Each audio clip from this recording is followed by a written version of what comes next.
ಇವತ್ತು ಅಂಬುಲ್ಪಾಡಿ ನ್ಯಾಷನಲ್ ಹೈವೇಯಲ್ಲಿ ದಿಢೀರನಾಗಿ ಕಾಮಗಾರಿ ಪ್ರಾರಂಭ ಆಗಿದೆ.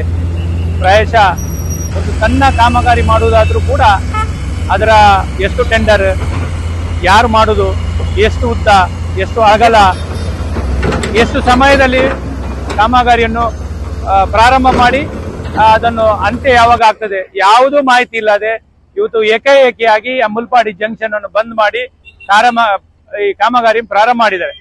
ಇವತ್ತು ಯಾವುದೇ ಮಾರ್ಗಸೂಚಿ ಇಲ್ಲದೆ, ಅದು ಯಾವುದೇ ಡೈವರ್ಷನ್ ಇಲ್ಲದೆ ಬಹಳಷ್ಟು ಜನರಿಗೆ ತೊಂದರೆ ಆಗಿದೆ. ನಾನು ಜಿಲ್ಲಾಡಳಿತ ಮೂಲಕ ಒತ್ತಾಯ ಮಾಡುವುದು ಇಷ್ಟೇ, ಇವತ್ತು ದೊಡ್ಡ ಮಟ್ಟಿನ ಸಭೆಯನ್ನು ಮಾಡಿ ಅಂಬುಲ್ಪಾಡಿ ಮತ್ತು ಉಡುಪಿಯ ಜನರನ್ನು ಸೇರಿಸಿ ಯಾವ ರೀತಿ ಕಾಮಗಾರಿ ಆಗ್ತದೆ, ಹೇಗೆ ಆಗ್ತದೆ, ಎಷ್ಟು ಸಮಯದಲ್ಲಿ ಇದು ಮುಕ್ತಾಯ ಆಗ್ತದೆ, ಇದನ್ನೆಲ್ಲ ಮಾಹಿತಿ ಕೊಟ್ಟು ಮಾಡಬೇಕು. ಇವತ್ತು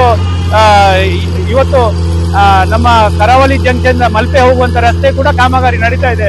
ಪ್ರಾಯಶಃ ಮಲ್ಪೆ ಬಂದರು ಬಹಳಷ್ಟು ದೊಡ್ಡ ಬಂದರ್ ಇದೆ, ಬಹಳಷ್ಟು ಮೀನುಗಾರಿಕೆ ನಡೀತದೆ.